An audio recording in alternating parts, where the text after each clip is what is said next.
The Carleton College Convocation program is a weekly lecture series that brings fresh insights and perspectives from experts in a variety of fields. The program has a rich history dating back several decades. The selected Convocation speakers assist the liberal arts mission of centering thoughtful conversations within education and beyond. Good morning. My name is Sophie Stein. I use she, her pronouns, and I'm a junior political science major. And my name is Jack Ronholtz. I use he, him pronouns, and I'm a junior history and French major here.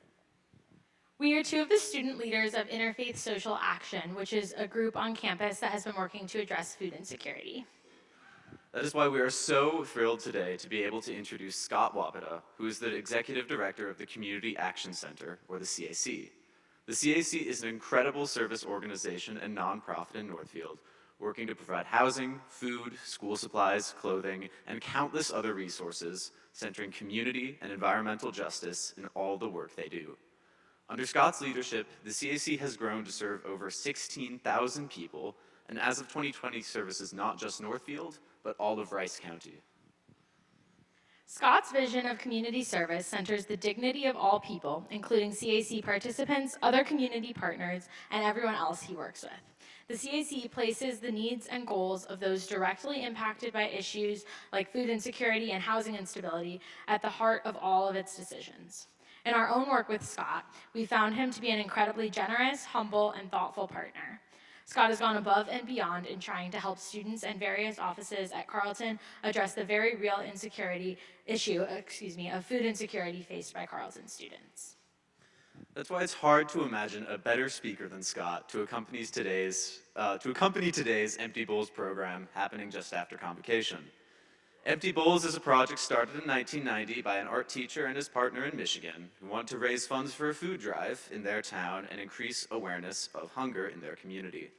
Empty Bowls has since grown to hold events across the world in support of hunger-fighting organizations and has now been a tradition at Carleton for 21 years, having raised over $150,000 for the Community Action Center across its time here. In Professor Kelly Connell's class, students work collaboratively to make the event's ceramic bowls. For today's event, they have made over 700 in support of the event's goal of raising $21,000 for the CAC's food shelves. By the time they reach the Empty Bowls table, each bowl has been worked on by at least 5 students, marking the ethos of partnership and collaboration behind the entire Empty Bowls project. This spirit of collaboration is similarly central to Scott's leading philosophy at the CAC. With that, we are thrilled to welcome Scott Wopata for his talk, Can We All Agree to Address Food Insecurity? We hope you will agree to do just that and will engage in efforts to address food insecurity at Carleton and beyond. In that vein, we hope you will stay after Scott's talk for Empty Bowls on the Bald Spot, where you can get one of the beautiful ceramic bowls made by Professor Connell's class, and soup for a suggested donation of $25 that will go to the CAC's hunger fighting efforts in Rice County. Please welcome Scott Wopata to Carleton College.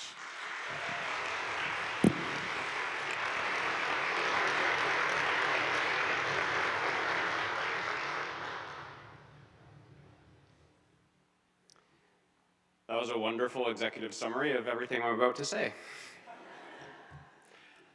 Thank you for the introduction, Sophie and Jack. It's been a pleasure working with you, and I really appreciate your very personal touch on an introduction. It's an absolute honor to be invited to share here today. Empty Bowls is certainly a beautiful event, and I'm excited to celebrate with all of you after this, and would love to chat more, answer questions, engage in deeper conversation, and hear from your thoughts and insights about our community. I've been in Northfield for over 20 years, and I would say I'm growing more and more connected to this Carleton community. I'm actually a St. Olaf graduate, and yet find my professional career interacting on this campus on a daily and weekly level pretty regularly. So thank you for this opportunity to kick off today's event. I'll introduce myself a little bit and talk a little bit about who I am.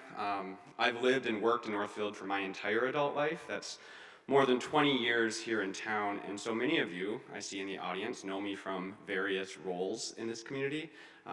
I've been a soccer coach in the middle school and high school level. I see some of the parents whose kids I've coached over the years.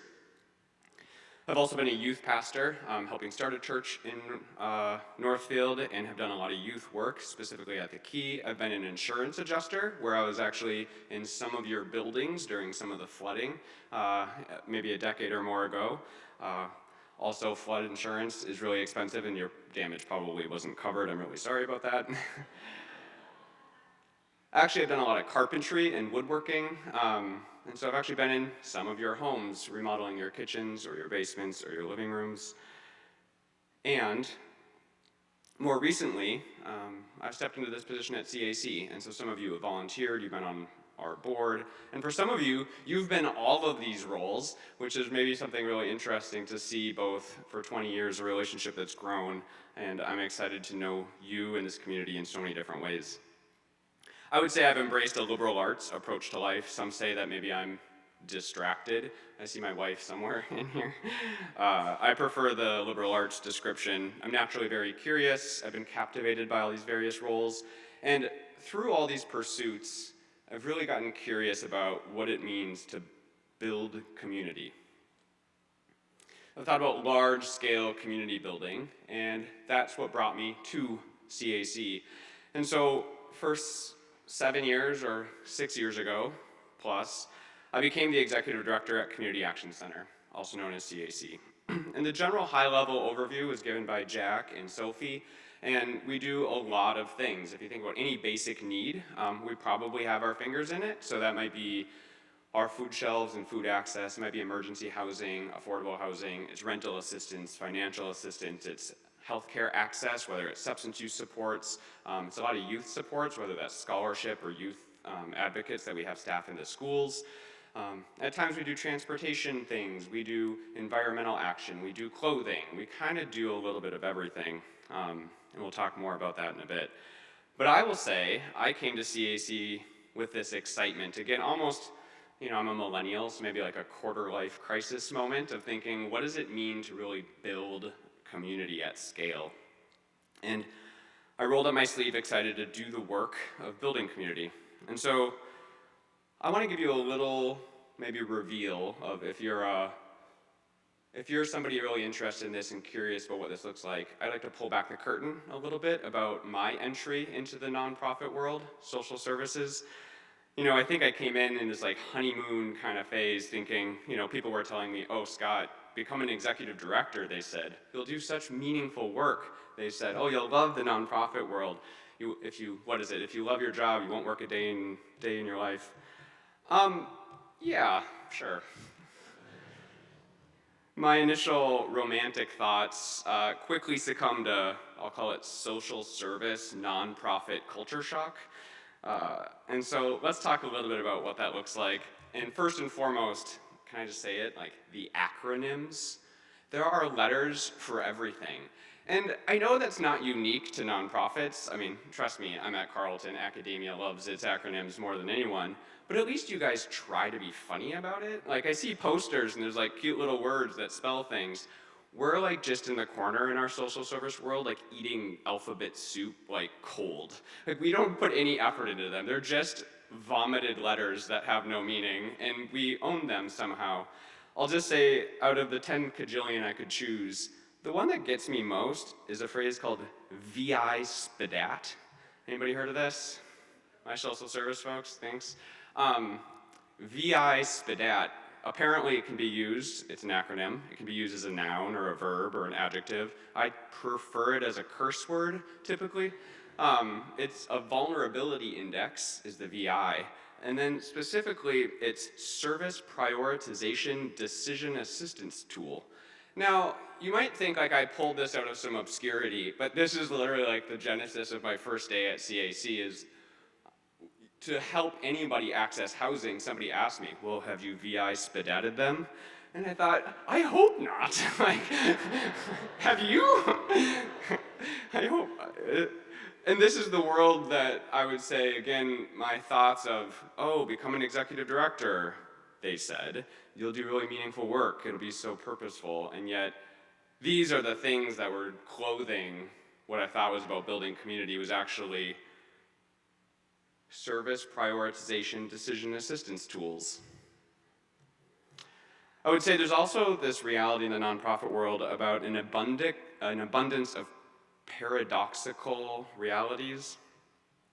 This might sound a little cynical given we're doing a fundraising event today, but I would say I was kind of doused with cold water starting in this nonprofit world when sitting down with somebody who's thinking about giving a gift to CAC, and they would ask me about, how financially stable is the organization? And so I would think, okay, I want to present a stable organization, and I would explain how we're really thoughtful about our finances, which we are. Our leadership thinks really strategically about having reserves in the bank so that if anything kind of comes and we hit a wave, instead of passing that shock onto our participants, we actually absorb it and we're able to provide a consistent experience for our community. And the donor looks at me and says, "Sounds like you don't need my money." Oh, God. Fine, you know what? If without your check, we'll have to close the doors on this new, emerging, exciting program we just started. And then the response is, "Yeah, sounds like you're not really managing your money very well. You're not really a safe investment." And these paradoxes just sink into you. And I know some of them from a program side would be, I would hear people coming into CAC, or I hear this at other social service institutions, and somebody would be in a crisis, which is kind of our frontline work, and I would hear the response to be, "I'm sorry, you'll have to make an appointment to see someone about your crisis." And does crisis make an appointment? Isn't that the whole point? And this kind of loss of soul maybe really shocked me. Perhaps I was just an outsider to the social service world, but the theme of helping people seemed a little smothered in policies and procedures, limits, judgments, acronyms. Social service organizations were putting up these barriers to the people who were asking for help, using a VI SPDAT or certifying them with a stamped card that they were indeed homeless or needy or poor. Really, we were deciding whether somebody deserved our help. And I was reminded during last week's convocation by Anna McGinn, it was titled "In the Defense of the Innocent," I think from the Innocence Project. She reminded us about kind of the core principle in our justice system, that it's better that 10 guilty people go free rather than one innocent person be jailed. And I'll just say, I found our social service inversion of that principle troubling. It seemed like we'd rather prevent one undeserving person from getting a free can of beans, even if we had to filter out thousands of people who actually needed help to feed their children.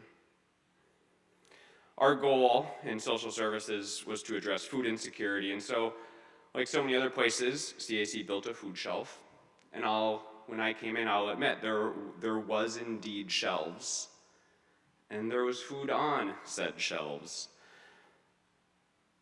But I had this really nagging question: do food shelves really address food insecurity? And I'll say, in this curiosity-driven portion of my life, I was struck by this unsatiable curiosity about humanity and my own identity. What does it mean to stand in solidarity with people? It's a phrase we love, and yet I didn't really know what it meant. And I didn't know how to execute it in this world of acronyms and paradoxes. What does it mean to build a meaningful community? Do food shelves even have a role, or are they just carryovers of a charity model that prioritizes those who have, giving to those who have not, and I might add, getting a tax incentive to do so? And having shifted my life into this new role, I was maybe feeling back into the middle of this quarter life crisis, or maybe at that point I should adjust. It's like a third life crisis at this point. I don't know. So I did what any sane person would do when faced with this type of existential question. And so 3 years ago, I bought my first pair of running shoes. I started running, primarily in the woods and on trails, climbing mountains, splashing through rivers, stumbling over rocks, roots, and stones. For those of you who know me, it escalated quickly. I first ran a marathon, and then I ran 100 kilometers, and then 125 kilometers. Eventually, I ran 100 miles through kind of the most rugged terrain I could find in our country. 100 miles will strip away your vanity, strips away your talking points, strips away your acronyms and your paradoxes. Trail running became for me a microcosm of my hope for CAC. I had a lot to think about, and the hours and hours and miles stripped all of my thoughts and ideas down to their most basic form. Every mile would erode away a policy or procedure, and soon programs began to fade. The miles were grinding away anything that didn't have deep and substantive meaning. I was learning about myself, breaking down my own preconceived notions that I had about my own potential and my own limits. And how did that reveal truths and new insights about the limits and potential of CAC and maybe the social service model? Side story, I eventually found my limit. And so about 3 months ago, in the depths of winter, at the end of January, I lay unconscious in a snowbank in northern Minnesota. I wasn't sleeping. I think the word unconscious is the right one. My body had completely shut down. I was 100 miles into a 135-mile race. I was alone. It was below zero. It was dark, not yet morning, and there was no one around. Trail running is unforgivingly real. For CAC, what is real? What is the reality of our community? I felt a little disconnected from truth in my position as executive director. We were doing our mission and our work, but we didn't have a North Star or guidelines about our own potential or our own limits. So let's get real on just some basic numbers. Without a North Star, I always wondered, like, how many people, what is our potential? How many people should CAC be supporting? You know, so quick dive, super simple, and some of you have heard me narrate this, whether it's in emails, conversations, or newsletters, but there's different ways to try to grasp this idea. For you who are in the Carleton community, you might not think about the Northfield community, and it may sound different, but what does our whole community really look like? And so we start looking at basic numbers, and this will be short, but you can look at like school data to kind of try to understand. Really, it's probably somewhere between 28 to 32% of our school district students have typically accessed free and reduced lunch. You can look at some housing numbers and realize that maybe that number is closer to like 45% of households in our community are cost burdened, meaning they're paying a disproportionate amount of their income, their budget towards housing, which leaves them precariously set up for any other costs in their life. At the time, I was humbled to realize CAC was serving about 2,000 people. It's about 10% of the population. And yet, these numbers, these truths, these really real bits of information, we're pointing to 28, 32, 45% of our population might actually be seeking some type of support. And so then we asked why. Why are people struggling? And while we could do weeks of convocations on like the plight of the middle class, I'm just gonna be really simple about it. The source of people's income is not enough to pay for the cost of living. Yep, we could talk a lot more about it. I think we can all understand that at this point, when you start looking at the numbers, even a salary for a household of $50,000 gets eaten up really quickly when you're paying for housing, when you're paying for food. Maybe you get to childcare. Oof, you're probably not paying for health care. You're not saving. Your kids don't have activities. You're out of money way before you get to clothing or transportation. And we started at $50,000. It wasn't 10 or 15 or 20. It's 25 bucks an hour. It's a good job. And yet it goes quick. A lot of these are macroeconomic forces. Our individuals aren't making choices to get there. This is the ocean they're swimming in, and they don't necessarily get to shape and change the water or the tides. I hope this simplicity cuts through a lot of talking points and jargon that we could debate about, and at the end of the day, I will say CAC's participants that access services are overwhelmingly working and unable to thrive. And so then the question becomes, what's the best way to help? We have people that need help. CAC's maybe not meeting its full potential.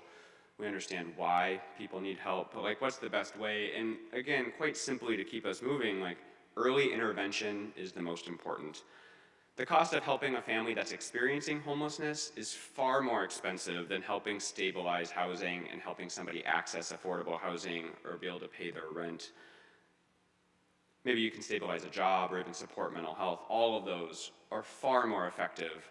And we haven't even yet gotten to, for a family experiencing homelessness, the educational outcomes for children that get hurt in that process, the trauma, the mental health, all of the brokenness that comes from that.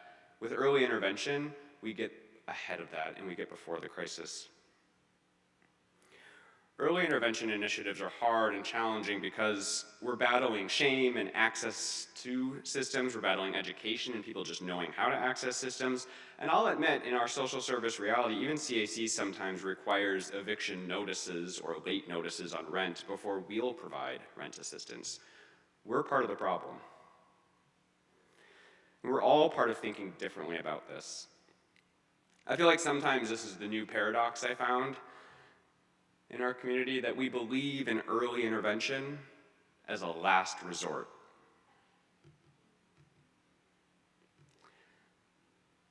This honest reflection for me in this process revealed that CAC was supporting, again, only about 10% of the local Northfield population. And in thinking about our potential and our limits and how I had explored that for myself, I realized we really had a responsibility to think differently about our potential at CAC. And there were two escalating concerns given that delta from 10% to the 30 to 50% who may need us. One is just, that means people are struggling without any support, likely alone, unable to bring challenges and hurts and anything else to the light of day. And instead we keep them hidden because there's nobody who can help. The second thing is we lose the option for early intervention, because how do we get ahead of anything or prevent a crisis if people are hiding things or feeling responsible for hiding their own challenges? And if we think that early intervention is the last resort, we can't get ahead of it. And so after thousands of miles of trail running over multiple mountain ranges, the question still lies, how do we address food insecurity? And so I have two answers. And the first one is, don't build a food shelf. Yeah, I said it, and my food shelf staff is here. Instead, let's first build a culture, and then let's build a space. Let's build a culture that celebrates each other, a place where people in our community feel safe and a sense of pride. Let's build a living room where multiple languages are spoken, where people paint on the walls and kids can play. Let's build a community where neighbors know each other and people can shape their own environment. Let's build a space where people can organize, advocate, mourn, and celebrate together. If they decide to build a food shelf, great. If they decide to build affordable housing, great. If they decide to have a barbecue, great. What's critical is a culture that invites people to be vulnerable and to share challenges together, where we can bring things back into the light that otherwise were hidden in the dark. And so I want to say, here's how we've started down this road at CAC. 5 years ago, CAC ran a food shelf, and we had 2,000 people who crossed that invisible line to ask for help. They were brave and they were courageous. We started getting rid of oppressive intake forms at this point. We started getting rid of acronyms. Nobody got VI spit-added under my watch. We decided to build a culture where we started to trust the people coming to CAC. So a year later, that 2,000 became 3,000. 3,000 people who felt asking for help and working through challenges at CAC was an okay thing to do. It became normal. We began discussing harm reduction, and our participants expressed new concerns around chemical health, mental health, and then 3,000 became 4,000.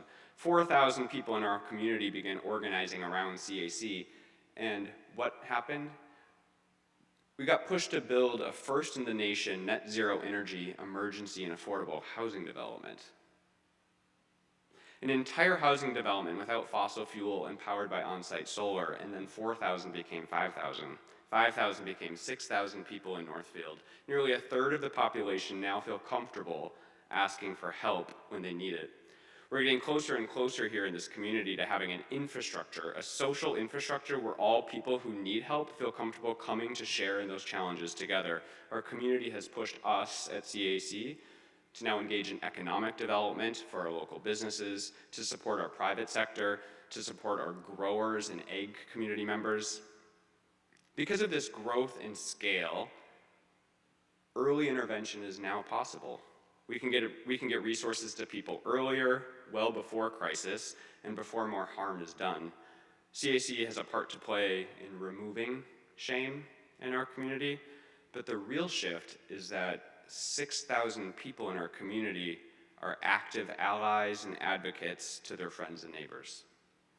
They are the first line of defense against shame, and they can quickly and authentically advocate for early intervention. We don't have to wait until it's too late, and early intervention doesn't have to be a last resort. The key for us wasn't growth, it was a culture and a place that invited people to bring things to the light. Our food shelf is an outreach center. It celebrates food as medicine, it welcomes newcomers, and we empower longtime participants to lead. It's a diverse community that can celebrate what we've built together. Interestingly, I'll admit, our participants have prioritized building a food shelf. Again, I said, if they want to build a food shelf, great. But even more interesting, they've prioritized locally grown, fresh fruits, fresh vegetables. Our community has shifted away from even just food at this point, and our participants have pushed us to prioritize young parents and women by supplying diapers and menstrual products in a really convenient location. It's different than the food shelf I remember as a kid, where there was an expired can of canned asparagus that nobody wanted. It's something different. Maybe it's not even a food shelf. And beyond all of this, private developers and businesses have started approaching CAC, part of our community, and they're asking for help, without shame, to share in the problem solving of community and economic development. We can celebrate asking for help well beyond this crazy nonprofit world. And so sometimes you might take this growth at CAC, and this is a moment of reality, you might take this growth at CAC or the language I'm using and wonder if this is all sustainable. How can a community just respond to everyone's needs? We can't. And I'll even risk a harsher tone that it might be hard to swallow, but it's clear to me that we have to learn to say no. It's incredibly important that we know our limit. It's incredibly important that the removal of shame actually is this new ecosystem that prioritizes things that are grounded. Perhaps that's even my whole point. If we build this culture in these places and we normalize asking for help, we can also normalize honest and vulnerable conversations about how we can help and if we can help. Maybe like academics here at Carleton, can we celebrate asking questions as a commitment to learning rather than asking for help as an admission of ignorance or failure or weakness? I think asking questions is a good thing, and maybe asking for help is in the same vein. People may even have a chance to learn from each other about navigating life. If we create a space where people can ask these questions openly, it means that sometimes we may not be able to help. And that's okay. A true culture shift holds this grounded commitment, like trail running is for me. It has to be unforgivingly real about our potential and our limits. And so I come to a second answer that if you want to address food insecurity, I said don't build a food shelf, but also don't do it alone. Partners in our area work together to prioritize people more than programs. CAC has grown to 6,000 and we have our locations, but what if you bind it together with all the other organizations as access points to this important work? We have incredible organizations in this community, whether it's the Key Youth Center where youth feel comfortable, it's healthcare access at Health Finders, HCI's abundance of programming, our schools, our college institutions, our faith communities, and more. We can do it together, but I might even layer up that we have 6,000 people, we have as advocates and allies, we have these partners as advocates and allies. But maybe it's the entire population of Northfield. Maybe it's 20,000 people. Maybe you all of us, can be part of a social infrastructure that makes needing help, asking for help, and having hard conversations normal and celebrated. I want to turn the gaze inward a little bit here at home at Carleton for so many of you. In my 20 years in Northfield, I've seen the conversation wax and wane regarding students experiencing food insecurity on campus. In the last month, I've met with Carleton students, I've met with faculty, I've met with staff, about the growing conversation about food insecurity on the Carleton campus. This is a real question, is there a social infrastructure to ask for help and to intervene early? I've heard comments to me, and while they're always changing, my understanding is that students can access emergency aid once a year, typically, in a small amount, and that it can only be accessed through the same office that handles student discipline. These are the paradoxes that I found in the nonprofit social service world. Is that a social infrastructure that celebrates asking hard questions and asking for help? Carleton thrives on a diversity of thoughts, a diversity of students and perspectives, a diversity of approaches. Students bring different needs, knowledge, and resources to the campus year-round. Sometimes they're students, and sometimes I've heard they're called employees. The discussions I've been asked to join on this campus often get hushed to a whisper. I can be in a small room with students or faculty and people get quiet. Can we talk about food insecurity openly? Is it uncomfortable? Do we know it? Do we understand it? Is it complicated? Is this an institution with an enormous amount of wealth? Yep. Are there students who maybe are facing food insecurity? Seems like it. That seems like a fascinating place to lean into. A place to ask hard questions without any shame and to pursue knowledge and shared experience and understanding, and then to work together on, we have a social infrastructure where people can ask for help and we can respond and we can educate and we can grow in our depth of knowledge of each other. I'm hopeful we can all agree to address food insecurity. From CAC's experience, the answers we've leaned on are don't build a food shelf and don't do it alone. And I would encourage this conversation at Carleton to follow that same wisdom. Don't just build a food shelf, don't just do it alone, but seek a safe place where we can really explore and unwrap these questions.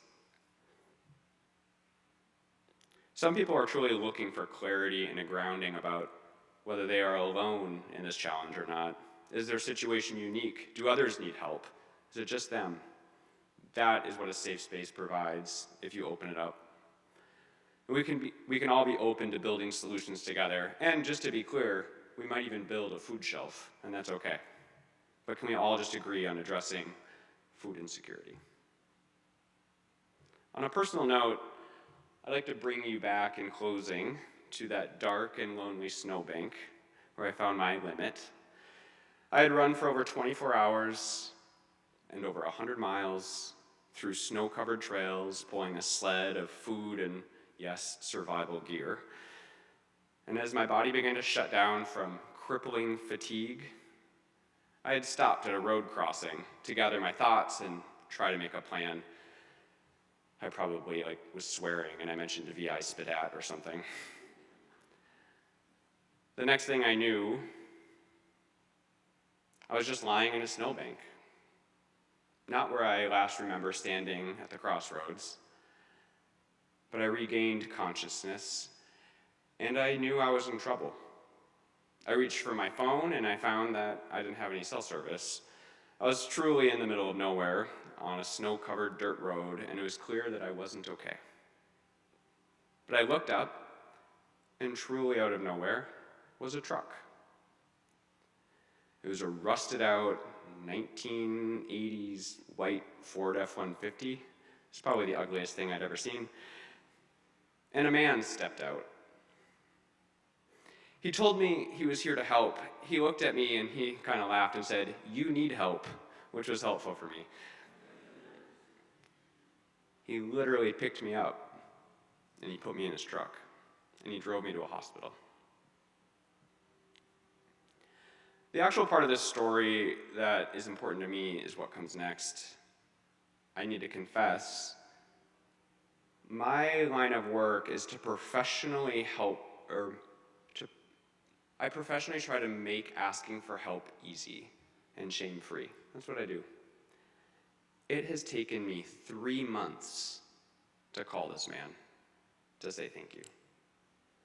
His name is Dirk, which if you're gonna drive a beat-up Ford F-150 from 1980 in northern Minnesota, I don't really think he had any other options for a name. I love it. And he was there for me, and yet it took me 3 months to call him. I was so embarrassed. I thought I had failed. Many of you followed my race, and so may have even watched this happen live. I just felt like I disappointed everyone. I was ashamed that I couldn't do something alone. I was ashamed that after years of exploring my potential, that maybe I'd found my own limit. Asking for help is really hard. We don't need to make it harder. In the phone call with Dirk, he gave me space. He literally just said, "Scott, I know you have some things to say. Go ahead and say them." And after I probably just rambled for a while, he said, sometimes people need help. It's as simple as that. And I hope to be part of building a community and a social infrastructure in our town and with this campus and throughout Northfield and beyond that recognizes that sometimes people need help. And it's as simple as that. Thank you.